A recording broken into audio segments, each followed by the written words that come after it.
আর ইন্তেকাল হয়ে গেছে। খেয়াল করেন, ফেসবুকের মধ্যে তোরা সবাই দেখিছিস যুবক, আবুল হাসান দোহারি ওয়াজ করতে করতে মারা গেছে। খেয়াল করেন, আবুল হাসান দোহারি মারা গেছে। এখন এই গুনা কাথন্ডা আপনাদের কুশখালী সব এলাকার মানুষ ফেসবুকের মধ্যে লিখতেছে আলহামদুলিল্লাহ আলহামদুলিল্লাহ আলহামদুলিল্লাহ। আচ্ছা, আপনারা সবাইকে একটু বলবেন মানুষের ইন্তেকালের পরে কি পড়তে হয়? একটু জোরে বলেন না, কি পড়তে হয়? এই ভাই কোথায় যান? চাচা কই যান? ছুটি নিয়ে যাবেন? হ্যাঁ বলেন, কি পড়তে হয়?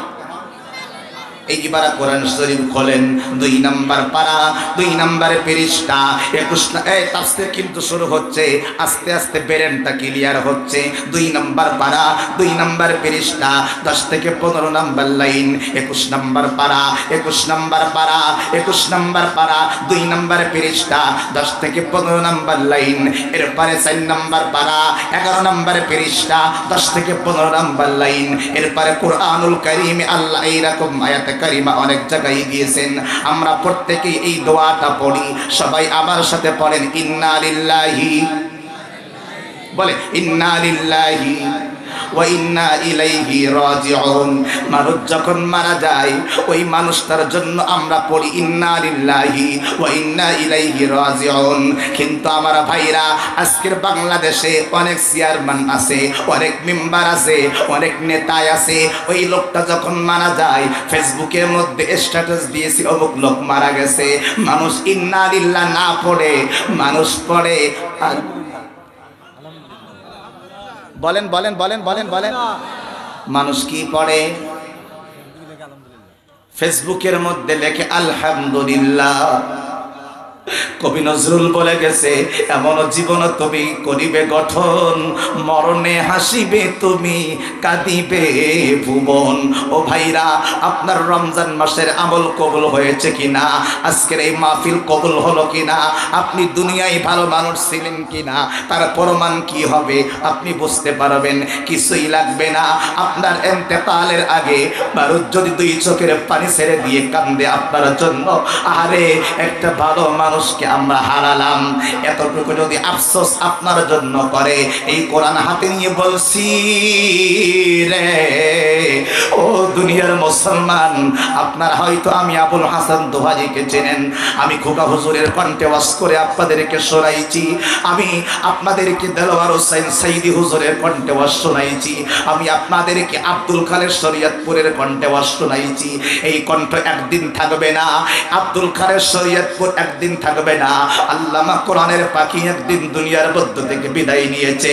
কিন্তু আপনারা যখন ইন্তেকাল হয়ে যাবে, আপনার ইন্তেকালের পরে মানুষ যদি একটুখানি আফসোস করে, হাইরে লোকটা মারা গেছে, লোকটা ভালো ছিল, আল্লাহর কসম আল্লাহর কসম, এর থেকে বড় পাওয়া আর কিছু না। এর থেকে বড় পাওয়া আর কিছু নাই। এ মুসলমান ভাইরা রে, গোলাম কাথন্ডার বাবাজি রাগ, আমি আপনাদেরকে বলে যাই, আমি আজকের বাংলাদেশ অতি সত্তার গজব আসবে। বাংলাদেশের আইনে প্রতি তালায় বেশ্যাখানাগুলো খুলে দিয়েছে। পাটুরিয়া দৌলতদিয়ার বেশ্যাখানা খোলা রয়েছে, ঢাকার বেশ্যাখানাগুলো খোলা রয়েছে, খুলনার বেশ্যাখানাগুলো খোলা রয়েছে। একদিকে বেশ্যাখানাগুলো খোলা, অপরদিকে বলে জিনা করা যাবে না। এটা কোনোদিন আইন হতে পারে না। বাংলাদেশে গজব কেন আসবে? আপনার আমার ইন্তেকাল কেন হবে? আমার মুসলমান ভাইয়া রমজান মাসের রোজা রেখে কি হবে? আবার ভাইরা, আজকের ভাই মুরব্বী, এই ভিডিওটা আপনারা দেখেন, কবি নজরুল একটা গজল লিখে গেছে। ওমর রমজানে রই রোজার শেষে এলো খুশির ঈদ, তুই আপনাকে আজ বিলিয়ে দে সব আসমানি তাকিদ। ওমর রমজানে রই রোজার শেষে এলো খুশির ঈদ। মারহাবা কয় না? কবি নজরুল এই গজলটা লিখছে, অথচ এই গজলটা দেখেন কোন জায়গায় দিছে।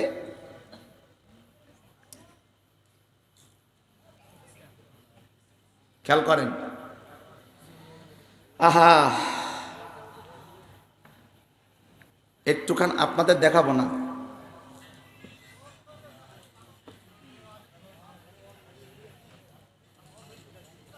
দেখছেন? আর দেখালাম না আপনারে। অথচ আল্লাহ পাক রব্বুল আলামিন 1400 বছর আগে বলেছে একটা সুন্দর কবি নজরুলের লেখা একটা গজল। ওই গজল নরসিংদী, আপনারা চেনেন না? নরসিংদী চেনেন আপনারা? নরসিংদীর ড্রিম হলিডে পার্কে রমজান মাসে ঈদের দিনের পরে একেবারে একটা ছেলে আর মেয়ে সুইমিং পুলের মধ্যে গোসল করে। কয়েক শত হাজার হাজার নারী পুরুষ একসঙ্গে কইরা সুন্দর কইরা ডান্স করে। এই যে আমার দিকে তাকান, এইরকম করে পাজা করে ধরে ধরে একটা আর একটারে সুন্দর কইরা জড়াইয়া ধরছে। এইরকম ভাবে তারা গুনাহের কাজ করতেছে। অথচ 1400 বছর আগে আমার আল্লাহ পাক রব্বুল আলামিন কোরআন শরীফের মধ্যে বলছেন 21 নম্বর পারা 10 নম্বর পৃষ্ঠা সূরাতুল লুকমান আয়াত নাম্বার 6, তাই না? হাত উঁচু করে বলেন আল্লাহু আকবার।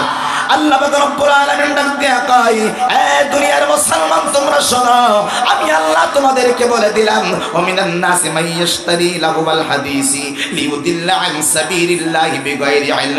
মানুষের কাছ থেকে ক্রয় করে নিয়ে আসো গান বাজনা থিয়েটার, এইটার মধ্যে তোমাদের জন্য কোনো ফায়দা নাই।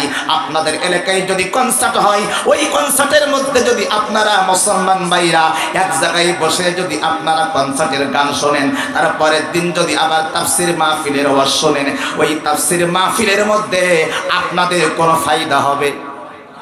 কথা কয় না? ফায়দা হবে? ওই তাফসীর মাহফিলের মধ্যে কোনো ফায়দা হবে না। তাহলে ওই তাফসীর মাহফিলের মধ্যে যদি কোনো ফায়দা না হয়, আজকের বাংলাদেশের কোন আইন তৈরি হয়েছে যে আইনের মাধ্যমে এতগুলো পতিতালয়গুলো খুলে দিয়েছে, আর ওই ড্রিম হলিডে পার্কগুলো খুলে দিয়েছে ঈদের পরে। অথচ এক রাত্রের ইবাদতের বিনিময়ে আল্লাহ আপনার জীবনের সব গুনাহ মাফ করতে পারে। কথা বলেন না কেন আপনারা? অথচ সেই গুনাহ যখন মাফ করে নিলাম, যখন এইগুলার পারমিশন যখন প্রশাসনিকভাবে হবে, আমার যুবকেরা তখন গুনাহের দিকে ধাবিত হবে। কথা বলেন না কেন আপনারা? হবে না? হবে না? আজকের আপনি খেয়াল করেন, শিক্ষা ব্যবস্থার মধ্যে এত খারাপ খারাপ কথাগুলো ঢুকাইয়া দেওয়া হয়েছে। আমার মুসলমান ভাইরা, বাংলাদেশের পরিসংখ্যানের মধ্যে দেখা গেছে 2019 সালে আমার মুসলমান ভাইরা 2019 সালে আমার এই বাংলাদেশে মাদ্রাসার ছাত্রের সংখ্যা ছিল মাত্র 24 লাখ।